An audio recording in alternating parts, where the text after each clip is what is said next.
Hi friends, ಎಲ್ಲರಿಗೂ ನಮಸ್ಕಾರ. ಬನ್ನಿ ಫ್ರೆಂಡ್ಸ್, ಶಾರದೆ ಸೀರಿಯಲ್ನ ಇವತ್ತಿನ ಸಂಚಿಕೆಯಲ್ಲಿ ಏನಾಗ್ತದೆ ಅಂತ ನೋಡ್ಕೊಬರೋಣ. ಅದಕ್ಕೂ ಮುಂಚೆ ಯಾರೆಲ್ಲ ನನ್ನ ವೀಡಿಯೋ ನೋಡ್ತಿದ್ದಾರೆ ಫ್ರೆಂಡ್ಸ್, ಅವರೆಲ್ಲ ಪ್ಲೀಸ್ ಬಿಟ್ಟು ಅದೊಂದು ಲೈಕ್ ಮಾಡಿ, ಹಾಗೆ ಫಾಲೋ ಮಾಡೋದನ್ನು ಮರಿಬೇಡಿ. ಬನ್ನಿ ಸ್ಟಾರ್ಟ್ ಮಾಡೋಣ. ಮೊದಲಿಗೆ ಫ್ರೆಂಡ್ಸ್, ಇಲ್ಲಿ ಸುಮಿತ್ರ ಕಣ್ಣೀರು ಹಾಕೊಂಡು ಹೇಳ್ತಾ ಇರ್ತಾಳೆ, ಮಾವ ನನ್ನ ಮಗಳು ಏನೇ ಕೆಲಸ ಮಾಡಿದ್ರು ಅದು ತಪ್ಪಾಗೆ ಕಾಣಿಸುತ್ತೆ, ದಯವಿಟ್ಟು ಅವಳನ್ನ ಅರ್ಥ ಮಾಡ್ಕೊಳ್ಳಿ, ಅವಳು ಸಿಕ್ಕಾಪಟ್ಟೆ ಬೇಜಾರಲ್ಲಿದ್ದಾಳೆ. ಹಾಗೆ ಮಾವ, ನನ್ನ ಮಗಳ ಉದ್ದೇಶ ಯಾವತ್ತೂ ಕೆಟ್ಟಾಗಿರಲ್ಲ, ಅವಳು ಒಳ್ಳೇದು ಮಾಡ್ಬೇಕಂತೆಲ್ಲ ಹೋಗಿರ್ತಾಳೆ, ಆದರೆ ಅದು ಏನೇನೋ ಆಗೋಗಿರುತ್ತೆ. ಕೈ ಮುಗಿದು ನಿಮ್ಮ ಹತ್ರ ಕೇಳ್ಕೊತೀನಿ, ನಾನು ಯಾವತ್ತೂ ನಿಮ್ಮನ್ನೇನು ಕೇಳಿಲ್ಲ, ದಯವಿಟ್ಟು ನಾನು ಏನೇ ಕೇಳೋದಿದ್ರು ಅದು ನನ್ನ ಮಗಳಿಗೋಸ್ಕರ, ದಯವಿಟ್ಟು ಪ್ಲೀಸ್ ಅವಳಿಗೋಸ್ಕರ ಒಂದು ಅವಕಾಶ ಮಾಡಿಕೊಡಿ ಅಂತ ಕೈ ಮುಗಿದು ರಿಕ್ವೆಸ್ಟ್ ಮಾಡ್ಕೊತಿರ್ಬೇಕಾದ್ರೆ ತಾತ ತುಂಬ ಬೇಜಾರಿಂದ ಹೇಳ್ತಾ ಇರ್ತಾರೆ. ಸರಿ ಸುಮಿತ್ರಾ, ನಿನಗೋಸ್ಕರ ಒಂದು ಅವಕಾಶ ಮಾಡಿಕೊಡ್ತೀನಿ, ಇದೊಂದು ತಿಂಗಳು ನೋಡ್ತೀನಿ, ಇಲ್ಲ ಅಂತಂದರೆ ಏನು ಮಾಡಬೇಕು ಅದನ್ನೇ ಮಾಡ್ತೀನಿ, ಆಗಿರೋ ನಷ್ಟನ ಏನಾದರೂ ಅವಳು ಫುಲ್ಫಿಲ್ ಮಾಡಿದರೆ MD ಪೋಸ್ಟಿಂದ ಅವಳನ್ನ ಕೆಳಗಡೆ ಇಳಿಸಲ್ಲ, ಇಲ್ಲ ಅಂತ ಅಂದರೆ MD ಜಾಗದಲ್ಲಿ ದಶರಥ ಇರ್ತಾನೆ ಅಂತ ತಾತ ಹೇಳ್ತಾ ಇದ್ರೆ ಜ್ಯೋತಿಕನಿಗೆ ಸಿಕ್ಕಾಪಟ್ಟೆ ಖುಷಿ ಆಗ್ತಾ ಇರುತ್ತೆ. ಹಾಗೆ ಓಡೋಡಿ ಬಂದುಬಿಟ್ಟು, ಥ್ಯಾಂಕ್ ಯು ತಾತ, ಥ್ಯಾಂಕ್ ಯು ಸೋ ಮಚ್, ಅದನ್ನು ನಾನು ಪ್ರೂವ್ ಮಾಡೋಕ್ಕೆ ಒಂದು ಅವಕಾಶ ಮಾಡಿಕೊಟ್ರಲ್ಲ, ಥ್ಯಾಂಕ್ ಯು ಸೋ ಮಚ್ ಅಂತ ಅಂದ್ಬಿಟ್ಟು ಆಫೀಸಿಗೆ ಹೋಗ್ತೀನಿ ಅಂತ ಹೋಗ್ತಾ ಇದ್ರೆ ತಾತ ಮಾತ್ರ ಏನು ಮಾತಾಡದೆ ಸೈಲೆಂಟಾಗಿ ಕೂತ್ಕೊಬಿಡ್ತಾರೆ. ಹಾಗೆ ಒಂದು ಕಡೆ ಸಿದ್ದು ಸುಮ್ಮನೆ ಡ್ರಾಮಾ ಮಾಡ್ತಾ ಇರ್ತಾನೆ. ಏನಪ್ಪ ಮಾಡೋದು, ಹೊಟ್ಟೆ ಬೇರೆ ಹಸಿತಿದೆ, ನೀರು ಬೇರೆ ಕುಡಿಬೇಕು ಅಂತ ಅನಿಸ್ತಿದೆ, ಪ್ರಮಾಣನ ಏನಾದರೂ ವಾಪಸ್ ತೊಗೊಂಡಿದ್ರೆ ಅಚ್ಚುಕಟ್ಟಾಗಿ ಊಟ ತಿಂಡಿನಾರು ಮಾಡ್ಬೋದು ಅಂತ ಅಂದಾಗ ಈ ಕಡೆ ಶಾರದಾನಿಗೆ ಸ್ವಲ್ಪ ಬೇಜಾರಾಗ್ತಾ ಇರುತ್ತೆ. ಹಾಗೆ ಅಷ್ಟೊತ್ತಿಗೆ ಅಲ್ಲಿ ಕುಡ್ಕ ಮಂಜುನಾಥ್ ಹೇಳ್ತಾ ಇರ್ತಾರೆ, ಏನು ಸಿದ್ಧಾರ್ಥ ಸರ್ ಪ್ರಮಾಣ ವಚನ ಅಂತ ಹೇಳ್ತಿದ್ದಾರಲ್ಲ, ಏನು ಆಣೆ ತೊಗೊಂಡಿದ್ದೀರಾ, ಬಿಡ್ರಿ, ಅದೆಲ್ಲ ಉಂಡು ಮಲಗೋರು ಇರುತ್ತೆ, ಗಂಡ ಹೆಂಡತಿ ಜಗಳ ಅಂತ ಅಂದಮೇಲೆ ಉಂಡು ಮಲಗೋರ್ಗೂ ಇರುತ್ತೆ ಅಂತ ಮಾತಾಡ್ತಿರ್ಬೇಕಾದ್ರೆ ನೆತ್ತೆತ್ತಿ ಕೆಮ್ತಾ ಇರ್ತಾನೆ. ಸರ್ ನೀರು ಕೊಡಿ ಸರ್ ಪ್ಲೀಸ್ ಅಂತ ಅನ್ಬೇಕಾದ್ರೆ ಅದೇಂದ್ರಿ ಕೊಡೋಕ್ಕಾಗುತ್ತೆ, ನೀವು ಬೇರೆ ಪ್ರಮಾಣ ವಚನ ಮಾಡ್ಕೊಂಡಿದ್ದೀರಾ, ಅದನ್ನು ವಾಪಸ್ ತೊಗೊಳ್ಳಿ, ಆಮೇಲೆ ನಾನು ನೀರು ಕೊಡ್ತೀನಿ ಅಂತ ಅಂದಾಗ ನೀವಿಬ್ಬರು ಜಗಳದಲ್ಲಿ ನಾನೇನಾರ ಸತ್ಕಿತ್ತೋದನು, ದಯವಿಟ್ಟು ನೀರು ಕೊಡಿ ಶಾರದಮ್ಮ ಅಂತ ಕೊಡ್ಕ ಮಂಜುನಾಥ್ ಕೂಗ್ತಿರ್ಬೇಕಾದ್ರೆ ಸರಿ ಅಂತ ಓಡೋಡಿ ಬಂದು ಅವನಿಗೆ ನೀರು ಕೊಡ್ತಾ ಇರ್ತಾಳೆ. ಹಾಗೆ ನೀರು ಕುಡಿದು ಮಂಜುನಾಥ್ ಅವರು ಹೇಳ್ತಾ ಇರ್ತಾರೆ, ಬದುಕ್ತು ಬಡ್ಜೀವ, ನೋಡಿ ಶಾರದಮ್ಮರೇ, ದುಡ್ಡು ತೊಗೊಳ್ಳಿ, ಆ ಮಂಗಳ ಮುಂದೆ ಸೇರಿ ತಿಂಡಿ ದುಡ್ಡು ಕೊಡ್ತಾ ಇದ್ದೀನಿ, ಇವಾಗ ಎಷ್ಟು ಬೇಕಾದರೂ ಜಗಳಾಡ್ಕೊಳ್ಳಿ ಅಂತ ನಗಾಡ್ಕೊಂಡು ಹೋಗ್ತಾ ಇರಬೇಕಾದ್ರೆ ಶಾರದಮ್ಮ ಅಂತ ಸಿದ್ದು ನೋಡಿ ಗುರಾಯಿಸ್ತಾ ಇರ್ತಾಳೆ. ಏನು ಶಾರದವ್ರೆ, ನನ್ನ ಮೇಲೆ ಕೋಪ ಬರ್ತಿದ್ದೀಯ ಅಂತ ಅಂದಾಗ, ನೋಡಿ ಸರ್ ಆಗಲೇ ಹೊಟ್ಟೆ ಹಸಿವು ಅಂತ ಹೇಳ್ತಿದ್ರಲ್ಲ, ಬಂದು ತಿಂಡಿ ತಿನ್ನಿ ಅಂತ ಅಂದಾಗ ನಾನು ಹೆಂಗೆ ತಿನ್ನೋಕ್ಕಾಗುತ್ತೆ, ಆಣೆ ಬೇರೆ ಮಾಡಿದ್ದೀನಿ ಅಂತ ರೇಗಿಸ್ತಾ ಇರ್ತಾನೆ. ಆಗ ಶಾರದನು ಸ್ವಲ್ಪ ಬೇಜಾರಿಂದ ಅತಿ ಆಯಿತು ಸರ್ ಅಂತ ಅನ್ಬೇಕಾದ್ರೆ, ನಮ್ಮ ಯಜಮಾನ್ ವಿಷಯ ಬಂದರೆ ನಮ್ದು ಹಂಗೆ ಅತಿಯಾಗಿ ಆಡ್ತೀವಿ, ಏನ್ರಿ ಮಾಡೋದು, ಹೊಟ್ಟೆಯಲ್ಲಿ ರಾಗ ತಾಳ ಎಲ್ಲ ಆಡ್ತಿದೆ ಅಂತ ಸಿದ್ದು ಹೇಳ್ತಾ ಇದ್ರೆ ಇವಳಿಗಂತೂ ಸಿಕ್ಕಾಬಿಟ್ಟೆ ಏನು ಗೊತ್ತಾ ಶಾರದೆ, ನಮ್ಮ ಅಮ್ಮಮ್ಮ ತಿಂಡಿ ಬಂಡಿ ಬಂದವರು ಯಾರು ಸಹ ಹೊಟ್ಟೆ ಹಸಿವು ಅಂತ ಇದುವರೆಗೂ ಹೋಗಿಲ್ಲ, ಆದರೆ ಇದೇ ಫಸ್ಟ್ ಟೈಮು ಏಕಕ್ಕ ವ್ಯಕ್ತಿಯಾಗಿ ನಾನು ಹೊಟ್ಟೆ ಹಸಿವು ಅಂತ ಹೇಳ್ತಾ ಇದ್ದೀನಿ ಅಂತ ಹೇಳ್ತಿರ್ಬೇಕಾದ್ರೆ ಶಾರದನಿಗೆ ಸಿಕ್ಕಾಪಟ್ಟೆ ಬೇಜಾರಾಗಿ ಅಲ್ಲೋಗಿ ಪಲಾವ್ನ ಹಾಕೊಬಂದು ಕೈ ತುತ್ತನ ಕೊಡೋಕ್ಕೆ ಅಂತ ಹೋಗ್ತಿರ್ಬೇಕಾದ್ರೆ ಸಿದ್ದು ಸಿಕ್ಕಾಪಟ್ಟೆ ಆಶ್ಚರ್ಯ ಆಗ್ತಾ ಇರುತ್ತೆ. ಹಾಗೆ ಕೈ ಮೈ ಎಲ್ಲ ಜಿಂಟ್ಕೊಬಿಟ್ಟು ನೋಡ್ತಾ ಇರ್ತಾನೆ, ಇದು ಕನಸು ನನಸು ಅಂತ ಅಂದ್ಬಿಟ್ಟು, ಇಲ್ಲ ಇದು ನಿಜವಾಗ್ಲೂ ನನಸು ಅಂತ ಖುಷಿಯಿಂದ ತೇಲಾಡ್ತಿರ್ಬೇಕಾದ್ರೆ, ಸರ್ ಸಾಕು ಡ್ರಾಮಾನ ತಗೊಳ್ಳಿ ಸರ್ ಊಟ ಮಾಡಿ ಅಂತ ಕೈ ತುತ್ತು ಕೊಡ್ತಾ ಇದ್ರೆ ಅವನಿಗೊಂದು ಸಿಕ್ಕಾಪಟ್ಟೆ ಖುಷಿ ಆಗ್ತಾ ಇರುತ್ತೆ. ಹಾಗೆ ಮತ್ತೆ ಏನು ಸರ್ ನಮ್ಮ ದೀಪನು ಇಷ್ಟು ಆಟ ಮಾಡಿಕೊಂಡು ತಿಂಡಿ ತಿನ್ನಲ್ಲ, ಆ ರೀತಿ ನೀವು ಆಟ ಮಾಡ್ತಾ ಇದ್ದೀರಾ ಅಂತ ಅನ್ಬೇಕಾದ್ರೆ, ಏನೇ ಆಗಲಿ ಶಾರದವ್ರೆ ನಿಮ್ಮ ಕೈ ತುತ್ತು ಆ ರೀತಿ ಇದೆ, ದೀಪು ಸಮ್ಮರ್ ಕ್ಯಾಂಪ್ ಮುಗಿಸ್ಕೊಂಡು ಇವತ್ತು ಬರ್ತಾ ಇದ್ದಾಳೆ, ಬಂದ ತಕ್ಷಣ ನಿಮ್ಮ ಕೈ ತುತ್ತನ್ನ ಕೇಳೋದು ನೋಡಿ ಅಂತ ಸಿದ್ದು ಹೇಳ್ತಾ ಇರ್ತಾನೆ. ಹಾಗೆ ಶಾರದಾ ಸಿದ್ದುಗೆ ಊಟ ಮಾಡ್ತಿರೋದನ್ನ ನೋಡಿ ಈ ಕಡೆ ಆರತಿ ಸಿಕ್ಕಾಪಟ್ಟೆ ಖುಷಿಯಾಗಿ ಅವರಿಬ್ಬರನ್ನು ವಿಡಿಯೋ ಮಾಡ್ತಾ ಇರ್ತಾಳೆ. ಹಾಗೆ ಮತ್ತೆ ಸಿದ್ದು ಹೇಳ್ತಾ ಇರ್ತಾನೆ, ಏನು ಗೊತ್ತೇಂದ್ರಿ ನಿಮ್ಮ ಕೈಲಿ ನಿಜವಾಗ್ಲೂ ಅಮೃತನೇ ಇದೆ ಕಂಡ್ರೆ ದೀಪು ಪುಟ್ಟ ಬೇಕಾದ್ರೆ ಬಂದ ತಕ್ಷಣ ನಿಮ್ಮ ಕೈ ತುತ್ತನ್ನ ಕೇಳ್ತಾಳೆ ನೋಡಿ ಅಂತ ಅಂದಾಗ, ಹೌದಾ ಅಂತ ಹಂಗೆ ಮುಖನ ನೋಡ್ತಾ ಇರಬೇಕಾದ್ರೆ ನನಗೆ ಹೊಟ್ಟೆ ಹಸಿವಾಗಿಲ್ಲ ಅಂತ ಅಂದಾಗ, ಏನು ಸರ್ ಈ ರೀತಿ ಹೇಳ್ತೀರ, ಮತ್ತು ಒಂದು ತಟ್ಟೆ ಅನ್ನನ ಊಟ ಮಾಡಿದ್ರಿ ಅಂತ ಅನ್ಬೇಕಾದ್ರೆ ನಿಮ್ಮ ಕೈ ತುತ್ತು ಅಷ್ಟು ಟೇಸ್ಟ್ ಆಗಿದೆ ಕಣ್ರೆ ಅದಕ್ಕೆ ಊಟ ಮಾಡಿದೆ ಅಂತ ಅಂದಾಗ ಈ ಕಡೆ ಶಾರದನಿಗೆ ನಾಚಿಕೆ ಆಗ್ತಾ ಇರುತ್ತೆ. ಹಾಗೆ ಇನ್ನೊಂದು ಕಡೆ ಆರತಿ ಯೋಚನೆ ಮಾಡ್ತಾ ಇರ್ತಾಳೆ, ಅಣ್ಣ ಅದಕ್ಕೆ ಎಷ್ಟು ಚೆನ್ನಾಗಿದೆ ಪೇರು, ಅವರಿಬ್ರು ನೋಡ್ತಾ ಇದ್ರೆ ನನಗಂತೂ ಸಿಕ್ಕಾಪಟ್ಟೆ ಖುಷಿ ಆಗುತ್ತೆ. ಹಾಗೆ ಇನ್ನೊಂದು ಕಡೆ ಶಾರದಾ ತುಂಬ ಕೋಪ ಮಾಡ್ಕೊಂಡು, ನಿಮ್ಮದು ತುಂಬ ಅತಿ ಆಯಿತು ಸರ್ ಅಂತ ಅನ್ಬೇಕಾದ್ರೆ ಹೋಟ್ಲಲ್ಲಿ ಕೈ ಕೊಟ್ಕೊಂಡು ಕೂತ್ಕೊಳ್ಳೋ ಹಾಗೆ ಮಾಡಿರೋರು ನೀವು ಶಾರದವ್ರೆ, ಇವಾಗ ನಂದೇ ಅತಿ ಆಯಿತಾ ಅಂತ ಕೇಳ್ತಾ ಇದ್ದೀರಾ ಅಂತ ಅಂದಾಗ, ನೋಡಿ ಸರ್ ಬೇಜಾರು ಮಾಡ್ಕೋಬೇಡಿ, ನಿಮಗೆ ನೋವು ಮಾಡ್ಬೇಕನ್ನೋ ಉದ್ದೇಶ ನನಗಿಲ್ಲ, ನೀವು ಯಾವಾಗಲೂ ಎತ್ತರ ಸ್ಥಾನದಲ್ಲಿ ಇರಬೇಕನ್ನೋದೇ ನನ್ನ ಆಸೆ, ನೋಡಿದ ಜನಗಳು ಬೀದಿ ವ್ಯಾಪಾರದಲ್ಲಿ ಈ ಥರ ನಿಂತ್ಕೊಂಡು ವ್ಯಾಪಾರ ಮಾಡ್ತಿದ್ದಾನೆ ಶಿವನಾರಾಯಣ ಮೊಮ್ಮಗ ಅಂತ ಎಲ್ಲರೂ ಅಂತಾರೆ ಸರ್, ಅದನ್ನು ಕೇಳ್ಕೊಂಡು ಸಹಿಸ್ಕೊಳ್ಳೋ ಶಕ್ತಿ ನನಗಿಲ್ಲ, ತುಂಬ ಬೇಜಾರಾಗುತ್ತೆ ಅಂತ ಹೇಳ್ತಾ ಇರ್ತಾಳೆ. ಹಾಗೆ ಸಿದ್ದು ಅವಳ ಮುಖನ ನೋಡ್ತಾ ಇರಬೇಕಾದ್ರೆ, ನೋಡಿ ಸರ್ ಯಾರಾದರೂ ಏನಾದರೂ ಅಂದರೆ ನನಗಂತೂ ತಡ್ಕೊಳಕ್ಕಾಗಲ್ಲ, ನೀವು ರಾಧನ್ ಥರ ಇರಬೇಕು, ಮೊದಲು ಯಾವ ರೀತಿ ರಾಧನ್ ಥರ ಇದ್ರು ಅದೇ ರೀತಿ ಇರಬೇಕನ್ನೋದೇ ನನ್ನ ಆಸೆ ಅಂತ ಅಂದಾಗ ಈ ಕಡೆ ಆರ್ತಿಗಂತೂ ಸಿಕ್ಕಾಬಟ್ಟೆ ಖುಷಿ ಆಗ್ತಿದ್ರೆ ಸಿದ್ದು ತುಂಬ ಖುಷಿಯಿಂದ ಶಾರದಾ ಮುಖನ ನೋಡ್ತಾ ಇರ್ತಾನೆ. ಹಾಗೆ ಸಿದ್ದು ಹೇಳ್ತಾ ಇರ್ತಾನೆ, ಏನ್ರಿ ಶಾರದವ್ರೆ ಇಷ್ಟೊಂಥರ ಎಮೋಷನಲ್ಗೆ ಕಣ್ಣೀರು ಆಗ್ತಾ ಇದ್ರಲ್ಲ ಯಾಕ್ರಿ ಅಂತ ಅಂದಾಗ, ಹೌದು ಸರ್ ನನ್ನ ಫೀಲಿಂಗ್ಸ್ನ ಅರ್ಥ ಮಾಡ್ಕೊಳ್ಳಿ ಅಂತ ಅಂದಾಗ, ಬಿಟ್ರಿ ಜನ ಅಂತಾರೆ ಅಂತ ನಾವು ಸುಮ್ಮನೆ ಇರೋಕ್ಕಾಗಲ್ಲ, ನಾವು ಏನು ಮಾಡಿದ್ರು ಜನ ಅಂತಲೇ ಇರ್ತಾರೆ,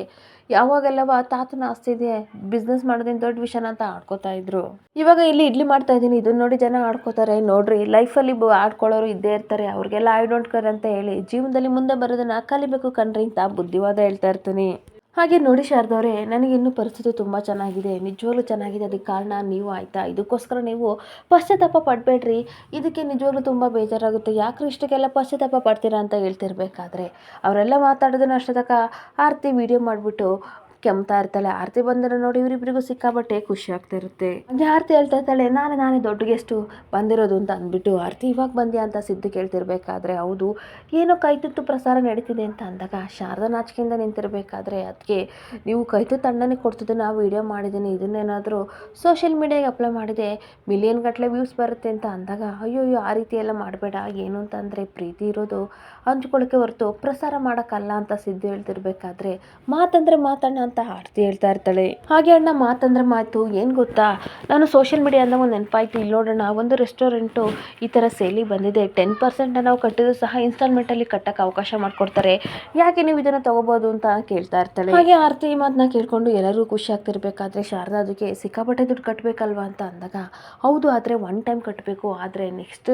ಟೈಮಿಂದ ನಿಮ್ಮ ಕೈ ರುಚಿ ಹಾಗೆ ಅಣ್ಣನ ಟ್ಯಾಲೆಂಟಿಂದ ರೆಸ್ಟೋರೆಂಟ್ನ ನೀವು ನೆಕ್ಸ್ಟ್ ಲೆವೆಲ್ಗೆ ತಗೊಂಡು ಹೋಗ್ತೀರಾ, ಖಂಡಿತ ಆ ನಂಬಿಕೆ ನನಗಿದೆ ಅಂತ ಆರತಿ ಖುಷಿಯಿಂದ ಹೇಳ್ತಾ ಇರ್ತಾಳೆ. ಹಾಗೆ ಇದರಿಂದ ನಿಮಗೂ ಗೌರವ ಇರುತ್ತೆ, ಅಣ್ಣನಿಗೂ ಗೌರವ ಇರುತ್ತೆ, ಇಂಡಿಪೆಂಡೆಂಟ್ ಆಗಿ ನೀವು ಬದುಕಿದ್ದೀರಾ ಅನ್ನೋ ಭರವಸೆನೂ ಸಹ ಇರುತ್ತೆ, ಏನಂತೀರಾ ಅಣ್ಣ ಅಂತ ಖುಷಿಯಿಂದ ಕೇಳ್ತಾ ಇರ್ತಾಳೆ. ಹಾಗೆ ಆರತಿ ಅಣ್ಣ ಹೇಗೆ ಅನ್ಸುತ್ತೆ ಅಂತ ಅನ್ಬೇಕಾದ್ರೆ ಐಡಿಯಾನ ತುಂಬ ಚೆನ್ನಾಗಿದೆ ಅಂತ ಅಂದ್ಬಿಟ್ಟು ಶಾರದವ್ರೆ ನಿಮಗೇನು ಅನ್ಸುತ್ತೆ ಅಂತ ಅಂದಾಗ ನನಗೇನು ಗೊತ್ತಾಗ್ತಿಲ್ಲ ಸರ್, ನನ್ನಂತೂ ಮೈಂಡು ಬ್ಲಾಕ್ ಆಗಿದೆ, ಏನು ಮಾಡಬೇಕು ಅಂತ ಗೊತ್ತಿಲ್ಲ, ಇಂಥ ಟೈಮಲ್ಲಿ ಹೆಜ್ಜೆ ಇಡೋದು ಸರ್ ಇನ್ನೂ ತಪ್ಪ ಗೊತ್ತಾಗ್ತಿಲ್ಲ ಸರ್ ಅಂತ ಅನ್ಬೇಕಾದ್ರೆ ನೋಡಿ ಶಾರದವ್ರು, ಹೆಜ್ಜೆ ಇಡುತ್ತೆ ಭಯ ಆಗುತ್ತೆ ಅಂತ ನಾವು ಹಿಂದೆ ಸರಿಬಾರ್ದು, ಹೆಜ್ಜೆ ಇಟ್ಟ ಮೇಲೆ ನಾವು ನಡೆಯೋಕ್ಕಾಗುತ್ತೆ ಇಲ್ವಾ ಅಂತ ಯೋಚನೆ ಮಾಡಬೇಕು ಅಂತ ಸಿದ್ದು ಹೇಳ್ತಾ ಇರ್ತೀನಿ. ಹಾಗೆ ಅದಕ್ಕೆ ಪ್ಲೀಸ್ ಹೂ ಅನ್ನಿ ಅಂತ ಅನ್ಬೇಕಾದ್ರೆ ಶಾರದಾ ತುಂಬ ಖುಷಿಯಿಂದ ಹೂ ಅಂತ ಅಂದಾಗ ಎಲ್ಲರಿಗೂ ಸಿಕ್ಕಾಬಟ್ಟೆ ಖುಷಿ ಆಗ್ತಿರುತ್ತೆ.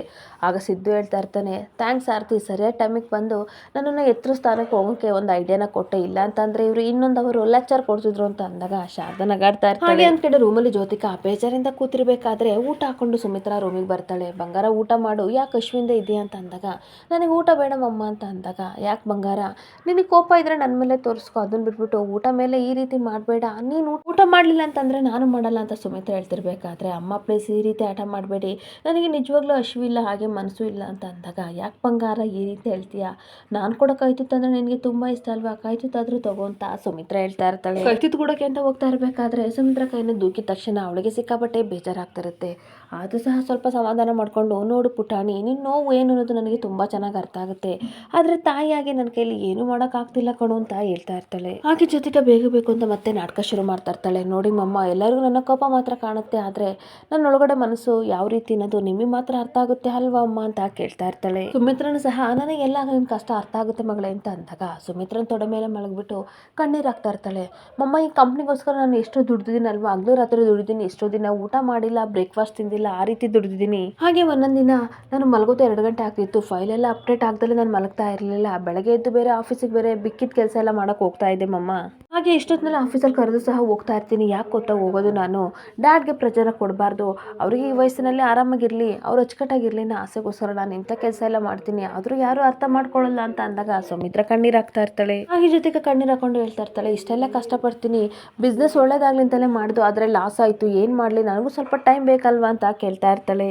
ಅದಕ್ಕೋಸ್ಕರ ತಾತ ಈ ರೀತಿ ಆಡದ, ನನ್ನ MD ಪೋಸ್ಟಿಂದ ತೆಗಿಯೋದ ಸರಿ ನಮ್ಮಮ್ಮ ಅಂತ ಅನ್ಬೇಕಾದ್ರೆ ಏನು ಮಾಡೋದು, ಮಾವು ಮಾಡಿದ್ರಲ್ಲಿ ತಪ್ಪಿಲ್ಲ, ಯಾಕೆ ಅಂತಂದರೆ ತುಂಬ ಲಾಸ್ ಆದರೆ ಮೊದಲಿನ ಥರ ಸ್ಥಾನಕ್ಕೆ ಬರೋದು ತುಂಬ ಕಷ್ಟ ಆಗುತ್ತೆ ಅಲ್ವ ಮಗಳೇ ಅಂತ ಅನ್ಬೇಕಾದ್ರೆ ಹಾಗಂತ MD ಸ್ಥಾನದಿಂದ ನನ್ನನ್ನು ಕಿತ್ತಾಕ್ತಾರ, ನಾನು ಪ್ರತಿಯೊಬ್ಬರಿಗೂ ನಾನು MD ಅಂತ ಎಲ್ಲರಿಗೂ ಹೇಳ್ಕೊ ಬಂದಿದ್ದೀನಿ, ನನಗೆ ಎಷ್ಟು ನೋವಾಗುತ್ತೆ ಅಂತ ತಾತನಿಗೆ ಅರ್ಥ ಆಗಲ್ವಾ ಅಂತ ಬೈತಾ ಇರ್ತಾಳೆ. ಹಾಗೆ ನನ್ನ ಫ್ರೆಂಡ್ಸ್ ಎಲ್ಲ ಎಷ್ಟು ಪ್ರೌಡ್ ಫೀಲ್ ಮಾಡ್ತಾರೆ ಗೊತ್ತಮ್ಮಮ್ಮ, ಇವಾಗೇನಾದರೂ MD ಪೋಸ್ಟಿಂದ ತೆಗ್ದಾಕಿದ್ರೆ ನನಗೆ ಬದುಕದೆ ವೇಸ್ಟ್ ಅಂತ ಅನ್ನಿಸ್ತಿದೆ ಅಂತ ಹೇಳ್ತಾ ಇರ್ತಾಳೆ. ಹಾಗೆ ಸುಮಿತ್ರಾ ಕೋಪ ಮಾಡ್ಕೊಂಡು ಈ ರೀತಿ ಎಲ್ಲ ಮಾತಾಡಬೇಡ, ನೀನು ಬೇಜಾರು ಮಾಡ್ಕೊಂಡೆ, ನನಗೆ ತುಂಬ ನೋವಾಗುತ್ತೆ ಕಣೆ ಬಂಗಾರ, ಪ್ಲೀಸ್ ಈ ರೀತಿ ಮಾತಾಡಬೇಡ ಅಂತ ಹೇಳ್ತಾ ಇರ್ತಾಳೆ. ಹಾಗೆ ನನ್ನ ಕಡೆ ಮುರುಳಿ ಲೆಕ್ಕ ಮಾಡ್ತಾ ಇರ್ತಾನೆ, ಈ ತಿಂಗಳು ಉಳಿದಿರೋದು ಬರೀ 800 ರೂಪಾಯಿ, ಏನಪ್ಪ ಮಾಡಲಿ ಅಂತ ಯೋಚನೆ ಮಾಡ್ತಿರ್ಬೇಕಾದ್ರೆ ಅಷ್ಟೊತ್ತಿಗೆ ವೈದೇಹಿ ಕಾಲ್ ಮಾಡ್ತಾಳೆ.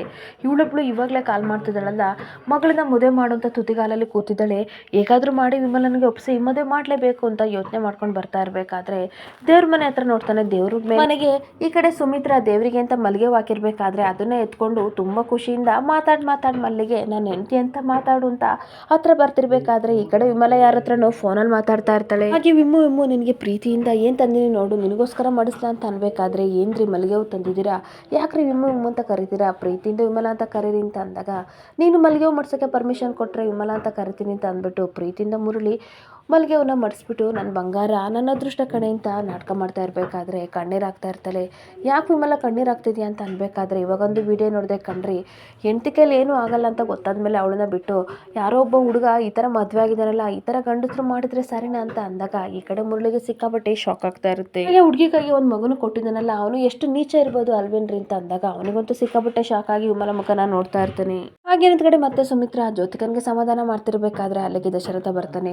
ನೋಡು ಜೋ, ನೀನು ಇದಕ್ಕೆಲ್ಲ ಬೇಜಾರು ಮಾಡ್ಕೋಬಾರ್ದು, MD ಪೋಸ್ಟ್ ಹೋಗ್ತಿದೆ ಅಂತ ಬೇಜಾರು ಮಾಡ್ಕೋಬೇಡ, ಅದ್ರ ಬದಲು ಕಂಪನಿಗೆ ಎಷ್ಟು ಲಾಸ್ ಆಗಿದೆ ಅದ್ರ ಬಗ್ಗೆ ಥಿಂಕ್ ಮಾಡು ಅಂತ ಅನ್ಬೇಕಾದ್ರೆ, ಅಲ್ಲ ಕಂಡ್ರೆ ಮಗು ಕಂಪ್ನಿಗೋಸ್ಕರ ಎಷ್ಟೆಲ್ಲ ದುಡಿದಿದೆ, ನೀವಾದ್ರೂ ಒಂದು ಮಾತು ಹೇಳ್ಬೋದಿತ್ತಲ್ಲೋ ಅಂತ ಸುಮಿತ್ರಾ ಕೇಳ್ತಾ ಇರ್ತಾಳೆ. ಹಾಗೆ ದಶರಥ ಹೇಳ್ತಾ ಇರ್ತಾನೆ, ನಾವು ತಂದೆ ತಾಯಿಯಾಗಿ ಮಕ್ಕಳನ್ನ ಎನ್ಕರೇಜ್ ಮಾಡಬೇಕು, ಹಂಗಂತ ತಪ್ಪು ಮಾಡಿದಾಗೆಲ್ಲ ಕ್ಷಮಿಸ್ಬೇಕು, ಅದನ್ನ ಬಿಟ್ಟು ನೀನು ಮಾಡ್ತಿರೋದು ಸರಿ ಅಂತ ಹೇಳ್ಬಾರ್ದು ಸುಮಿತ್ರಾ ಅಂತ ಹೇಳ್ತಿರ್ಬೇಕಾದ್ರೆ, ಏನ್ ಡ್ಯಾಡ್ ನೀವು ಇದೇ ರೀತಿ ಮಾತಾಡ್ತೀರಾ ಅಂತ ಅಂದಾಗ ಅಪ್ಪ ಹೇಳಿದ್ದು ಕರೆಕ್ಟ್ ಆಗಿದೆ, ಅಪ್ಪನ ಡಿಸಿಷನ್ ಸರಿ ಇದೆ, ಅದನ್ನ ನಾನು ಅಕ್ಸೆಪ್ಟ್ ಮಾಡ್ತೀನಿ ಅಂತ ಅಂದಾಗ, ಅಲ್ಲ ಡ್ಯಾಡ್ ಹಾಗಾದ್ರೆ ನೀವು ನನ್ನನ್ನು ಏನು ಅಂತ ಅನ್ಕೊಂಡಿದ್ದೀರಾ, ನಾನು ಏನು ಆಗಬೇಕಾಗಿಲ್ವ ನಿಮಗೆ, ಯಾಕೆ ನನ್ನನ್ನು ಶತ್ರು ಥರ ನೋಡ್ತಿದ್ದೀರಾ ಅಂತ ಅಂದಾಗ, ನೋಡು ಜೋ, ಖಂಡಿತ ನಾನು ಆ ರೀತಿ ನೋಡ್ತಾ ಇಲ್ಲ, ನೀನು ಬದಲಾಗಿದೆಯಾ ಅಂತ ಹೇಳ್ತಾ ಇರ್ತಾನೆ. ಏನು ಗೊತ್ತಾ, ಮೊದಲು ನಿನ್ನ ಜೀವನದ ಸರಿ ಮಾಡ್ಬೇಕಂತ ನಾವೆಲ್ಲ ಎಷ್ಟು ಕಷ್ಟಪಡ್ತೀವಿ ಅದ್ರ ಬಗ್ಗೆ ಯೋಚನೆ ಮಾಡು, ನಿನ್ನ ಜೀವನದ ಬಗ್ಗೆ ನೀನು ಯೋಚನೆ ಮಾಡೋದಲ್ಲ, ಕಂಪನಿ ಬಗ್ಗೆ ಬಿಟ್ಟಾಕು ಅಂತ ಅಂದಾಗ, ಹೌದು ಹೌದು ಡ್ಯಾಡ್ ಎಲ್ಲ ಬಿಟ್ಟಾಕ್ತೀನಿ, ನಾನು ಸಿದ್ಧ ಥರ ಮನೆ ಬಿಟ್ಟು ಹೋಗ್ತೀನಿ, ಅವಾಗ ಖುಷಿ ಆಗುತ್ತಲ್ವಾ ಅಂತ ಕಿರ್ಚಾಡ್ತಾ ಇರ್ತಾಳೆ. ಹಾಗೆ ದಶರಥ ಹೇಳ್ತಾ ಇರ್ತಾನೆ, ಅದ್ರ ಬಗ್ಗೆ ಚಿಂತೆ ಮಾಡಬೇಡ, ನಿನ್ನ ಲೈಫ್ ಬಗ್ಗೆ ಯೋಚನೆ ಮಾಡು, ಕಂಪನಿ ಬಗ್ಗೆ ಬಿಟ್ಟಾಕು, ಮೊದಲು ತಾತ ಹೇಳ್ದಂಗೆ ಮದುವೆ ಆಗು ಅಂತ ಅಂದಾಗ,